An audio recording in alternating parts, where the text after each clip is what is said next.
Hey everyone, welcome to our fourth podcast episode of From Boots to Brass, all about the job. I'm the City of Northport Fire Chief Scott Titus, and I've had the honor and pleasure of interviewing thousands of firefighters and fire officers during my career. And I always ask, what's your story and how did you get into the fire service? Through those conversations, I've learned that everyone has a story from where they started to what drives them, and even the impactful moments that made it all worth it. In each episode, I'll sit down with members of our crew to swap stories from the job and talk about what it really means to serve our community. I'm glad you're with us. Let's go first to today's special guest is firefighter Engineer Tyler Griffith.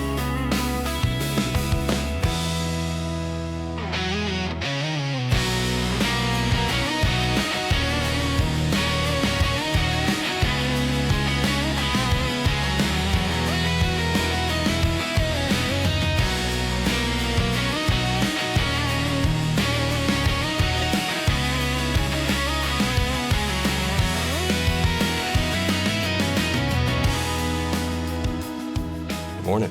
How you doing? Doing well. So we go by Tyler, right? We do. Go by my middle name. I figured we should include that. So Yeah. Is there a little history to the name?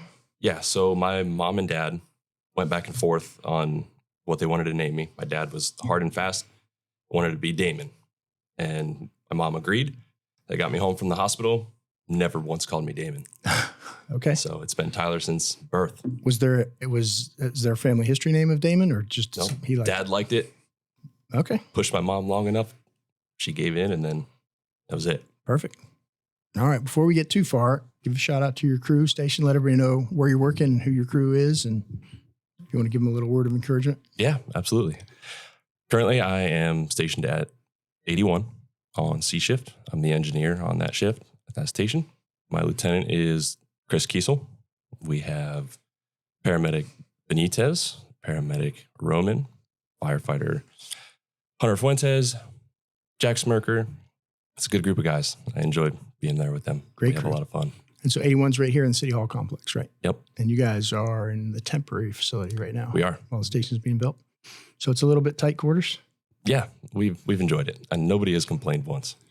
Well, and I went the other day and somebody was talking about it, and I tried to put it in perspective. I said, this is the nicest mobile home temporary station that we have ever had. In context, we've had some that were in pretty significant disrepair that we had to make work for a while. But yeah, they got you guys set up pretty good. But it definitely is a significant space difference to It is, regular but station. like you said, we've heard stories of the old temporary stations, and every single person that has seen one of those has been like, oh, this is way nicer. And like I said, we made it home from the get-go, and it's been awesome. So one of the things I don't know how I adjust to with station life now is I actually liked where we were all kind of on top of each other, and there was a lot less private spaces as I was coming up through the fire service, which forced us to interact. We were around each other a lot more. Now you guys can go close the door, get a little bit of privacy, which obviously is good, and it's important to have some of that. But sometimes I think that pulls away sometimes a little bit from crew integrity if they aren't, making sure to spend that time. Yeah. I think our guys do pretty good with that. I agree. All right. So give us the Tyler Griffith bio, age, family, origin, roots, stuff like that. Anything you want to share with us? Okay. I was born in Ohio, Canton, Ohio. My parents moved us down here when I was 12. My brother was 5 years younger than I was. So we feel like we grew up in Northport. We've been in Northport since. I'm 33 years old. A wife, 2 daughters, a dog. I got into the fire service right after high school. I went straight from graduation. 2 months later, started EMT school. Went to the fire academy right after that, and then I started volunteering at Nokomis. 2 years later, I ended up with a job. I've been a fireman for 14 years, 2 of them unpaid, 12 career. Okay.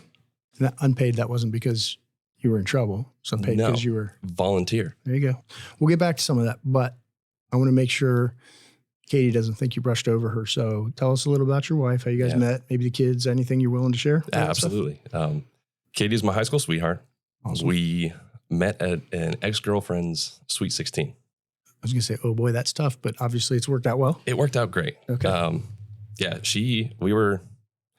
was 16, she was 15 when we met, and then we started dating pretty soon after that. So she couldn't even drive when we got together. We have been together more than half of both of our lives. So that's been awesome. a unique experience for both of us. That is awesome. We're pretty proud of that. And our 2 daughters, we started having kids pretty young. I was 26 when Carson was born. She's now 8. Well, she'll be 8 in a couple weeks. And then Allie, she's 5. Okay. And so Carson and Allie, what do they do? What do they like to do? Sports, fun, hobbies? Sports. We've got them both in soccer. They've both played. Well, Carson's played 4 seasons of soccer. This last year was Allie's first. They both love it. We're going to keep them into it. And first year's the best when they're little because they just run all over the field. They just run everywhere. Everybody chases follow the ball, the ball. Right? Yep. They just follow each other. I miss that. I love watching that. It's been a lot of fun. Cool. How about the dog? What kind of dog? German Shepherd Rottweiler mix. Wow. She's a big girl. She's tall. All right. She is so good with our kids. Awesome. She's protective? Yes. It's awesome. Perfect. All right. So you gave me a couple of little nuggets, some little known facts about you. Favorite type of music? Currently, it changes for me. Okay. I'm all over the place with music. It just depends on the mood, what I'm doing, if I'm working out, riding in the car, whatever. But currently, it's reggae. I feel like if I was working out and reggae was on, I think I'd probably just feel like taking a break. Working out, it's rock, it's metal. Okay. But most of the time. I probably should have more reggae in my life and relax a little bit. Maybe. Yeah. Makes me want to go to the beach. Nice. All right. And you're a huge fan of? The Masters tournament. Okay. So every year, that's really the only golf tournament that I watch. Mm-hmm. I love golf. I'm no good. I want to get that out there. Do you play often? Not as often as I'd like to. Okay. I play more in the summer. Rates drop a little bit. Like I said, I'm no good, but I do love it. It's probably my number one hobby. But the Masters tournament, there's 1 week a year where I've got multiple views on multiple screens, and I really get into it and spend 4 days watching that. I consider myself to be what I would call a social golfer. Yeah. So I play absolutely once a year at a tournament, sometimes twice, but mostly once a year. So, I'm 55. I started at 20, so I've played maybe 35 times in my life. Yeah, and I'm not a great golfer, but I am a great social golfer. Yeah. Emotional support. Well, all the tournaments we do are best ball, so I figure, if we use my shot 5 or 6 times, I'm happy. Count that as a win. I'm good. Yeah. Okay. Awesome. So let's go back a little bit. Okay. How did you get into the fire service? I was 17 years old. Yeah, 17 or 18. Mom and Dad wanted me to go to college, be a dentist, something. They wanted me to be a doctor. Katie knew me a little bit at that point, right? And she knew I didn't want to go to college. She's like, why don't you be a fireman? All right, I'll think about it.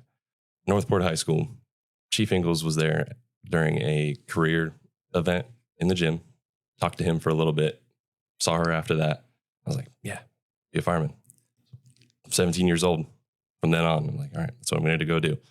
That's the first time I heard that. So does Chief Ingalls know that was kind of your first contact and where you made that decision? I feel like I've had that conversation with him. Okay. I should remind him. You should. Yeah. That's super cool. He's now my Was that was it one of the basketball events? Do you know? No, it was like a career fair. Okay. That they had multiple vendors sitting in the gym, and obviously I knew I wanted to go talk to them. But now at that time, did you go to the high school program or you waited? No, I went after. Yeah. Okay. Very cool.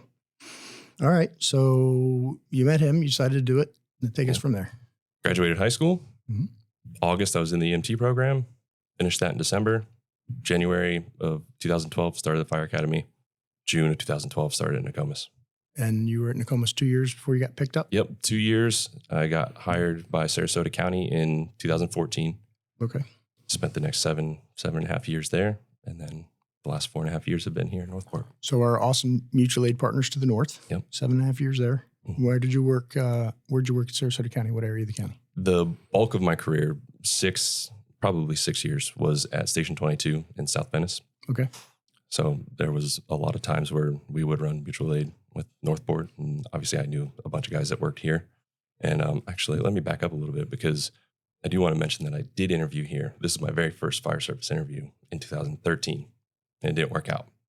But when you look at the group of guys that I interviewed with that are still here, it kind of makes sense. I was a 20-year-old kid. Didn't know how to interview yet. That's giving a nice props to those guys. Yeah. I wouldn't be able to list them all, but I know of at least Arlison, Lieutenant Saborski, possibly Engineer Lamb. Okay. So those are the guys that I interviewed with as a 20-year-old kid, and it didn't work out here, and that's all right. I got my feet in the door with Sarasota County Fire Department, and I spent a few years there. And Burleson was, he was an internal city candidate? Yes. So we stole him from Parks and Rec, and he actually answered phones for us for a while. I went to the fire academy with him. Oh, did you really? Yep. Okay. So yeah, he was with the city. We didn't have any openings at the time. He wanted to get the fire department. We moved him over. He worked in admin for a while, front desk, until we had fire openings, and then interviewed. So that's funny. That brought me back. Yeah. Very nice. Well, that's pretty cool that you took the stance of like interviewed with great guys. And so I came back and got it second time around, as opposed to, well, you guys made a mistake. You should have hired me the first time. So, yeah. It took me 7 years to come back around. I'm here now. Okay. Yeah. So you finished Sarasota County at a different station though, right? Your last period of time there, or were you still at 22? No, that was the back end of those 7 years. Was the last 6 were at 22. Okay. And before you came, I got a phone call from your lieutenant, Sandy Anderson. Was she lieutenant, wasn't she? She was neighboring. She was at 21. Okay. Yep. She called me about a couple of you guys. And so her husband is a guy that I call him an OG. He was at Nokomis years ago when I started, and he retired from Sarasota County. So good guy. And I know she was with the county for a long time. She's retired now too. Yeah. That's how I know I'm getting old. Everybody that I worked with is enjoying retirement except me. One day. It'll be you. That's right. Bucket list. Ooh. Skydiving. Ooh. Yeah. Okay. I haven't thought about that in a long time. Bucket list items. You haven't done skydiving yet? No. It's pretty awesome. You went with LeMay, right? Yeah. That's awesome. When do you want to go? I'm nervous. I don't know. So a cool start is they've got iFly. They got one in Tampa. They got one in Orlando. Yeah. It's a giant turbine, and it's kind of the same feeling as free fall. It's a pretty cool experience. I'll do that first. We did a bunch of us actually from Northport went a year ago when we were at one of the conferences, and I grabbed everybody and we went over there and we had a blast. It was very cool. I'll have to try it. So awesome. Okay. So Comus to the county. So how'd you end up here in Northport? Like I said, I knew a bunch of guys. So Luke Bird was my probie at one point or another at 22. Okay. Obviously, he was the first one that made that jump. I was friends with him. We talked about it all the time. Lieutenant Morandi, who's no longer here anymore, knew him. And they always told me about what this place is like. Deep down, I knew that was what I wanted out of this career. Took me a little while to realize that, but I knew deep down this is where I wanted to be. I grew up here. I went to Northport High School. I tried to get a job here. It didn't work out at the time. Got a job at the county, got comfortable, made some great friends, was in with a great crew. But I knew at some point or another, I had to make some kind of move to get what I wanted out of this career. So that's what drove me to come here in the first place. That's cool. So, and I can tell you, it's not lost on me or us. It's a huge compliment when somebody has that many years on the job in another department and elects to make that leap, because that's, you got a family, you got responsibilities, you got bills, and you're jumping right back in. You're on probation, doesn't go well, right? Like, so you're taking security and you're settled. You're 7.5 years in. You're a made man, and making that leap. So that is not lost on me. It's a huge compliment. One, to department. It's a compliment to where you came from, that you had the confidence and the ability to do that and be successful. Yeah. And we're really glad that you made that decision. Thanks. There were some things that made that transition easier than I thought they were going to be. Like being at 22, I was still one of the least senior guys. So there were things that I was still doing, getting up to answer the phones, cleaning the bathrooms, little things like that even though I was there for a long time, I was still one of the least senior guys. So I was still doing that, making that transition to now being a probie here, just continuing that, doing that. And I say that, but at the same time, nobody ever treated me like, a 20-year-old probie when I got here. I was a dad. I had been in the fire service for a while. People acknowledged that. And it was really nice. It was an easier transition than I had anticipated. I think probably as much of that was because of how you came in the door as opposed to how other people are. When Possibly. you come in and you're willing to be a little bit humble and do all those things and carry yourself the way you did. And obviously you brought a fair amount of knowledge with you. And I think you had a good reputation coming in the door, and all those things help. But even those interactions on day one, as we talk about all the time, you have one chance to make a first impression, but you already knew some people here. Your reputation preceded you, and then walking in, and just, again, I think we acknowledge, and our personnel acknowledge, when somebody makes a leap coming from someplace else and they have that many years on, like, okay, one, they're kind of tipping their hat. That's a huge compliment to us, but it takes a lot of guts to do that and a lot of confidence to do that. But you carried yourself, you were humble, and you through your actions, not your words, showed everybody like, I got it. Yeah. So that's cool. And so you came in, we've talked on a couple of these before about the journeyman program and what all that takes. But you came in already being a journeyman with Sarasota County. Did. But you still had to do our test, right? I did. So how'd that feel? Nerve-wracking. So go ahead. You don't know how much you don't know, right? There is a stark difference in the way that we handle our journeyman program and the way that they handle their journeyman program at the time. And they've figured it out, and they've bolstered their program, right? Yeah, absolutely. At this point. But when I went through it, it was not what we expect out of our journeyman. I had to learn an unbelievable amount of information. And I took this journeyman test after I had been here for 9 months. That was a grind. Which is incredibly impressive, by the way. There's a few of us that have done it, and it's doable, but it takes a lot to be able to do that. And I'm glad that there's some people that pushed me to do that earlier than I had planned on doing it. I'm thankful that they did. So I will say two things. One, and it's a compliment to you, but you have to have somewhat of a good foundation of skills to be able to do that quickly. Absolutely. But number two, it is a grind, and you have to be willing to put in the time and learn those things. And so to knowing the different programs, and again, Sarasota County's mutual aid partners, they do great. It's a different program. We focus on different things. And over time, I've talked about how our services transitioned just here in Northport and the changes we made over time. And so by no means is it saying anything poor about, our partners that we respond with, but to come in and do that, it's a heavy lift in that short period of time, even having 7.5 years on the job somewhere else. So that's pretty respectable. It's fun to look back on now, but it was an experience. A lot more fun now than probably the day before the test? Yes. Yeah, I can understand that. Okay, so how about any specialized training, education? What do you got here? You got a little red thing on your sleeve there. I do. It says engineer in bold capital red letters. Yeah, that's something I'm really proud of. That you had Bobby on. Yep. The engineer program is a year-long program, and we specialize in water supply operations. And that is also a lot of knowledge and information to take in and digest and to be proficient at. And when you pass that test, it's like, oh, thank goodness, and it's something that we're really proud of, and we hold pretty high standard for that. I'm proud to be part of that program. That's awesome. So a lot of people don't know this, but recently, so we've been having discussions with some of our mutual aid partners, and we've partnered with Manatee County and now Sarasota County on kind of working on improving our rural water supply and how that works and what that looks like. And I don't know if you've heard about it, but we've developed a tanker task. Actually, I'm not even going to say we, that's not fair. We as an organization, we get to claim it, but Chief Dent has put together a program, tanker task force program. And Sarasota County is actually in the process of getting equipment similar to ours and based upon recommendations of what that program is. So as you guys go out, we'll be having similar equipment, and we're going to set up some training and things like that so that we get improved response, not just in our area, but in Sarasota County and then Manatee for fires in those rural areas where that stuff isn't available. And so everybody's kind of on the same page. And the next piece of that will be developing a rural water supply officer program so that, the person that shows up on scene will be able to direct all those assets. And it's pretty cool. It's cool to see that. That'd be a huge benefit to the region. Growth. Absolutely.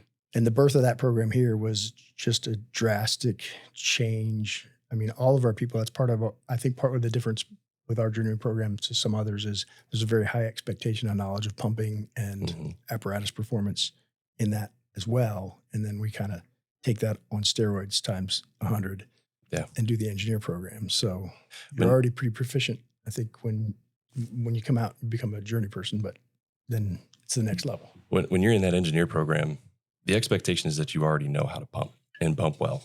Most of the emphasis in that program is alternative water supplies, right? But we'll spend a day or two during the year of the program on specifically pumping high volume water, things like that. But the expectation when you get to that program is that you know how to pump a fire truck. And that is a testament to our journeyman program. That is what sets you up for success in the engineer program. I think one of the other things we've done well with both those programs and other things too is we haven't just taught how to do those things. There's a lot of what happens when it doesn't work. Yes. What if there's a problem? And so there's a lot of problem solving. And I know that Chief Dent and those guys they throw a lot of stuff at you guys to try and, so it's not just rote, like whatever it's thrown at you, you guys are handling. And it makes a huge difference on the areas that we go in where there's not a water supply. And even in our day-to-day operations, you guys know the apparatus better than ever before. You're very familiar with your equipment, how it operates, what's going on, what's missing, what's, needs to be fixed, broken, things like that. So super cool. So I appreciate you doing that. It's a great amount of responsibility. All right.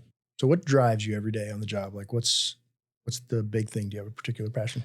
So I think you kind of just alluded to most of it. Being able to problem solve. It scratches that itch in your brain, whether it's in your personal life or at work. When you show up somewhere or you're even at home and you've got an issue and you problem solve it, there's like a sense of pride where you're like, all right, I figured that out. I can do that. That's awesome. That is what drives me at home and at work every day. Like having the ability to figure something out either on my own or with a little bit of guidance. Yeah. I really enjoy figuring something out and feeling that sense of accomplishment. I think we get to do that every day. I think part of that's wired in our brains with all the stuff that gets thrown at us is I can tell you some of the most difficult times in my career are when there's nothing going on. Mm-hmm. I think we get bored and we don't feel challenged. Like start pacing. Well, yeah, it's good to have something. Not that we want a problem as far as conflict goes, but being able to use your brain or come up with something different or whatever. That's one of the things we've been very successful with too, is all of you guys really from entry level all the way up through the system is we have encouraged and you guys have responded times tenfold. It's not even something we talk about a whole lot more now, but a lot of our programs and everything else are like grassroots from the ground up. Like, hey, I have an idea or I see we can do something better. Okay, run with it. Tell me what you need. Tell me what it looks like and boom. And I think a lot of it is having that mindset and looking at. I've been to a lot of conferences, talked to other departments, other chiefs and stuff like that. And one of the things is I think there are some departments where people sit back and go, okay, well, there's a problem. They sit on their hands and they wait for the fire chief to solve that problem, which I can't solve everything. The importance of decentralized command. Absolutely. Absolutely. Yeah. You guys are very competent at what you do. And when you guys recognize something and you say, we can do this better, there's very few times where I go, oh, no, we're not going to do that, right? Because you're doing the job every day, which is different now than what my job is. So to get that feedback and to get that input is super helpful. And nearly in every capacity, that's I think just elevated the success of our department and all you guys individually. So it's awesome. Having that trust is paramount for an organization. For sure. Absolutely. All right. So if you had to pick one or two most impactful moments in your career to date, what would they be and would you be willing to share? Yeah, absolutely. I can think of two off the top of my head. First one being making that leap to come here. You know, we talked about it at length a little bit. Yep. That was a very pivotal moment in my life. I'm a better man, husband, and father just by taking that chance and learning the things that I've learned about myself, about the fire service, about life. That's awesome. Because I've done that. That's cool. And even when I think about telling my kids certain lessons, teaching them lessons, it's things like that, life experience is going to go really far as I'm raising my kids. And I'm thankful for that. It's a good risk versus reward discussion for them. Yeah. Like not everything's safe. Exactly. So, yeah. And then I think the other one comes to the top of my head because it's pretty recent. It's pretty fresh. Thought it might be. Yeah. I figured you would. Let's talk about it. I tested for lieutenant back in April. Okay. And it didn't go the way that I wanted it to. And had to do some soul searching and had to learn a lot about myself and how to manage some emotions. And I feel like I'm getting on the other side of that and getting to the point where I'm ready to do it again. Awesome. That's good because we have a test coming up. Yeah. Application's in. So I don't think we've talked about this on the program before. So just give us a little brief idea, like what are the different components of the test? What does that look like and what you guys experience and preparing for and then process-wise and stuff? Yeah. So the process itself, 5 different sections, right? So you got a written test, you got a supervisory written test, chief's interview, panel interview, and tactical scenarios. The tactical scenarios are what did me in. Okay. The rest of the sections I did pretty well on. I'm pretty proud of that. The preparation that goes into that is years in the making. You know, sometimes even before you realize that you're preparing for things like that, there's a lot of information to learn.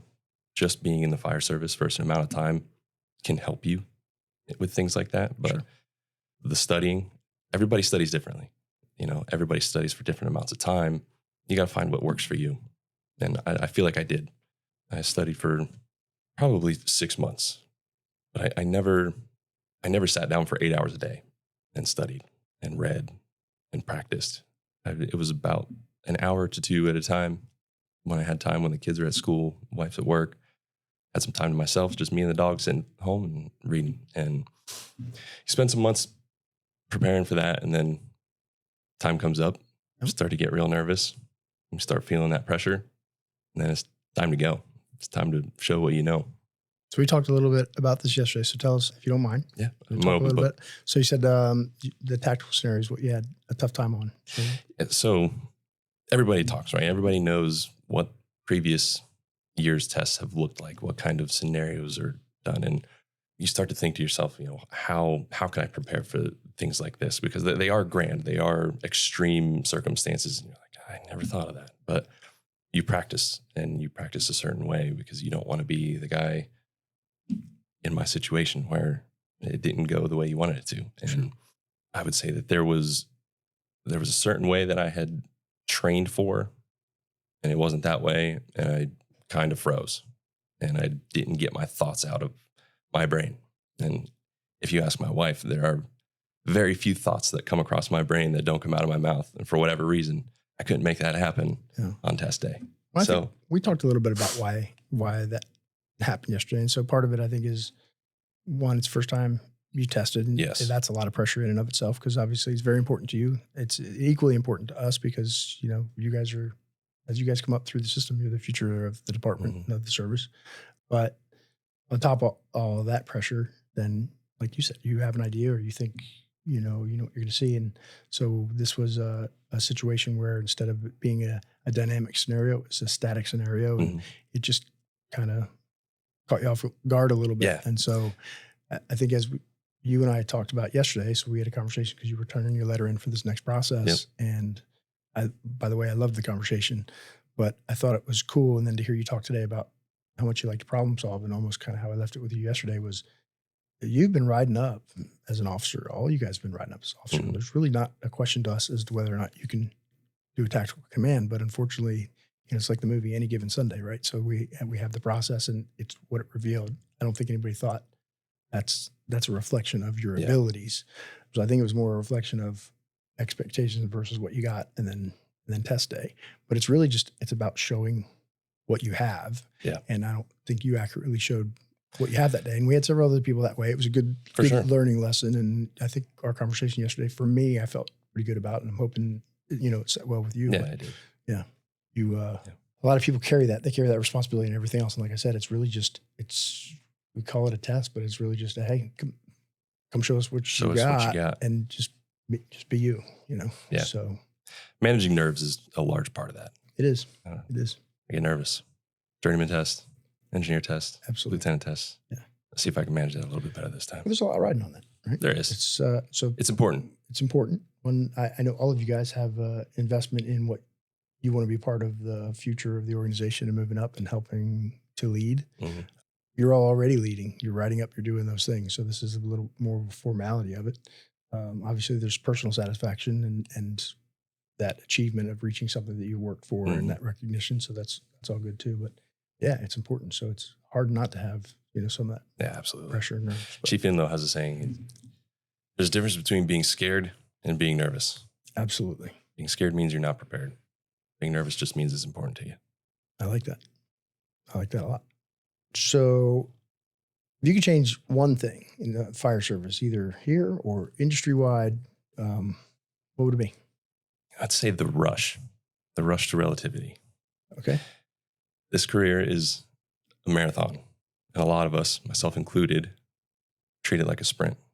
There are people that take the brunt of that sometimes, my family, who has never once given me grief about spending the amount of time that I spend here.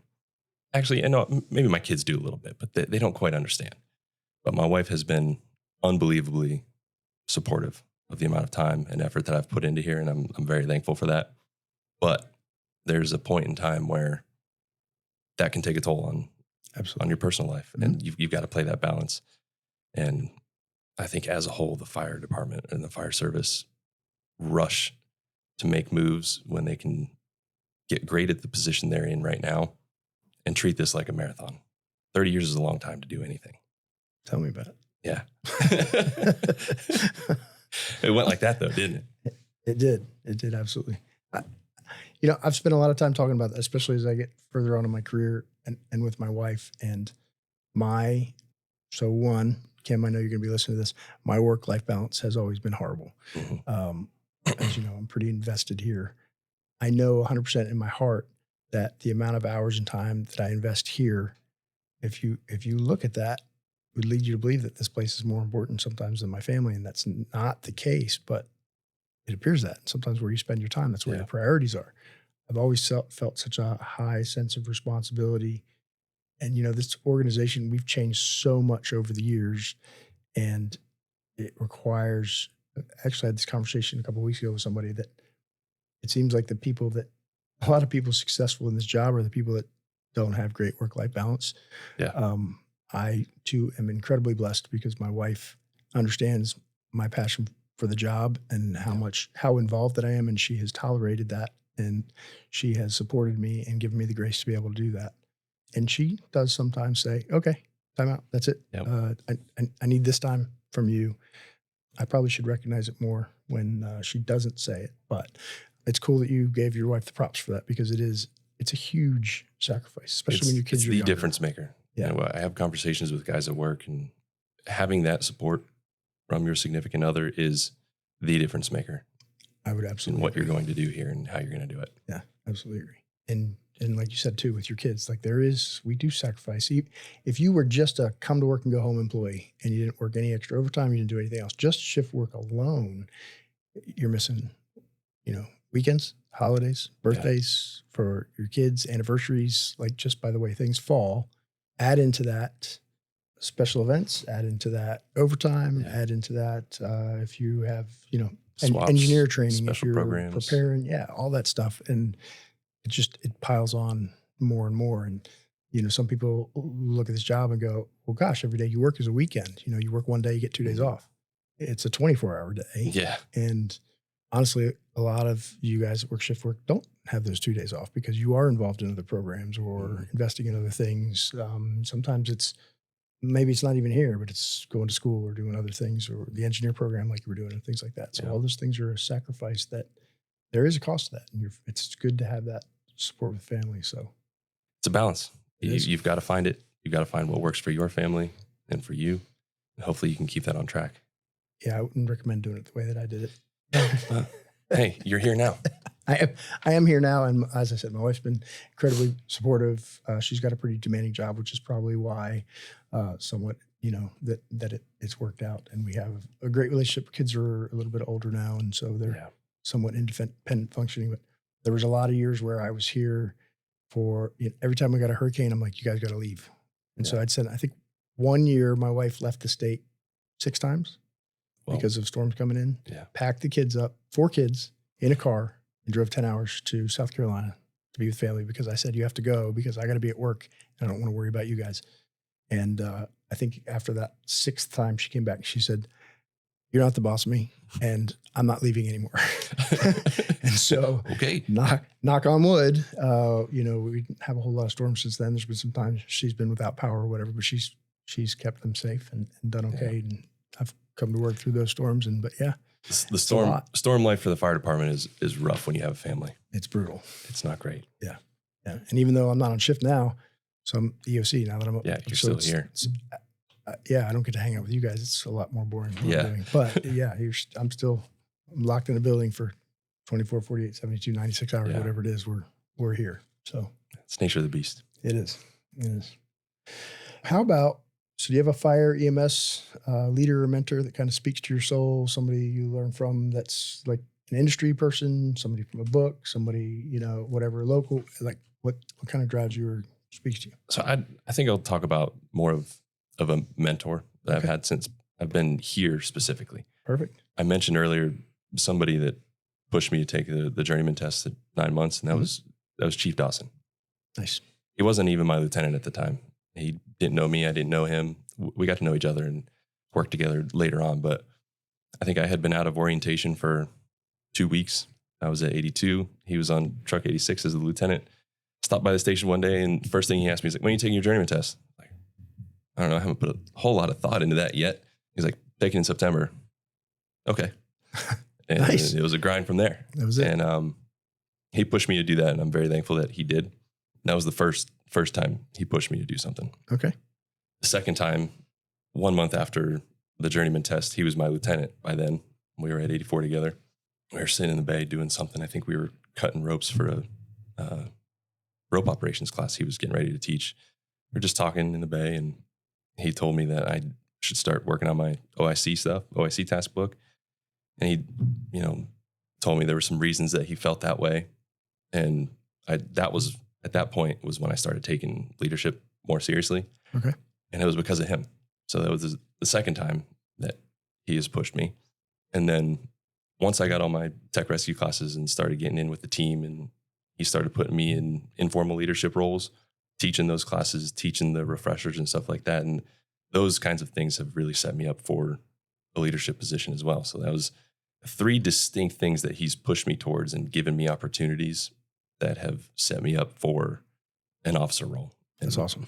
Because of him is why I'm. You know what I love when I ask this question, a lot of people, their answer is somebody internal that has done just that. Yeah. And I love that because it validates we're doing something right, system wide, that we are promoting that and pushing people and giving them tools and support. And that's very cool. So nice job, Chief Dawson. Yeah. I don't know if you've ever heard him interview. No. I'm going to tell you this. I've been in all of his promotional interviews. When that guy interviews, when he gets done, so he's got a military background, as you know, and he's a pretty solid guy. When that guy interviews, like, you want to get up, sing the Star Spangled Banner salute, and like, it's one of the most, it's outstanding. Wish I could be a fly on the wall. Yeah, I probably should have recorded a couple of them. So yeah, he does a really good job of, duty and honor, and it's very patriotic. And yeah, he's just cool. Yeah, it is very cool. So, all right, you ready to do a 5-minute kind of blast countdown? Yeah. All right. So rapid fire, solid stream or fog stream? Solid. Okay. Brush fire, structure fire? Structure. ALS or BLS? ALS. Nice. I like fast-paced calls. Okay. Perfect. I don't get to do everything, but. So maybe there's still a chance you go to medic school someday? Yeah, someday. I love it. Okay. Perfect. All right. I'm not going to beat that one up right now. So Okay. I got a maybe. Cardiac or respiratory? Cardiac. Engine or truck? Engine. Okay. I'll offer you. Let that slide. I love being on an ALS truck. To me, it was the best of everything because I got to do engine stuff, truck stuff, and rescue stuff. So plus, truckies and engine guys like to keep each other. Well, I'd say squat, but it wasn't an option. Yeah. Okay. All right. I get that. Attack crew or Rick? Attack. All right. Tech rescue or fire? Tech rescue. Okay. What is your favorite firehouse meal? Matt Johnson's sausage and gnocchi. Here we go. I think that's what he talked about. That's his favorite. Yeah. Oh, wow. Okay. Nice job, Matt. Okay. How about, do you cook at all? I do. What's the favorite firehouse meal that you make? So this is actually one of my best friend's recipes. He cooked it for us the first time we went to hang out at his house. Okay. You take ciabatta buns and you spread garlic cheese spread. Got me already. Grill some steak, chop it up fine, put the steak on there, slab of mozzarella, basil, tomato, and finish it with some balsamic glaze. Ooh. Like open face sandwiches. Nice. They're amazing. That sounds delicious. They're also good with chicken. And then you bake it? Like he just to melt the cheese. Nice. Okay. Do you cook at home for Katie? I do. The kids? I do all the cooking. Yeah. Yeah. Okay. We know Katie's doing other stuff though. So. Yeah, she has to. Okay. She's got lunches to pack. She's got kids to shower. It's a whole thing. Lots to do. You help her with that stuff though, right? Oh yeah. Just so nobody else makes any sense. No, absolutely. Yeah. I help her with all that stuff. I know you're an active dad. Okay. Favorite tool? Cutter spreaders. Nice. Okay. Anything, final thoughts, kind of anything you want to share? Anything you think we didn't cover that we ought to hit on? Not that I can think of. Okay. Well, I enjoyed our conversation yesterday. I absolutely enjoyed it today. I appreciate it. It's a great opportunity for not only our members to hear everybody's story, but the community to hear kind of a little bit about what we do and get to know our people a little better. So I appreciate you taking the time. Yeah. Thank you for having me. This is great. It's important to get out there. Awesome. All right. Well, our assignment's complete. We're going to return back to the station. And that's it for today's episode of From Boots to Brass, all about the job. Big thanks to you, Engineer EMT Tyler Griffith. And for all you for tuning in, thank you. If you like today's chat, be sure to follow Northport Podcast Network. Pass it along to somebody who'd enjoy listening behind the scenes of the fire service. Stay safe out there, and we'll catch you next time.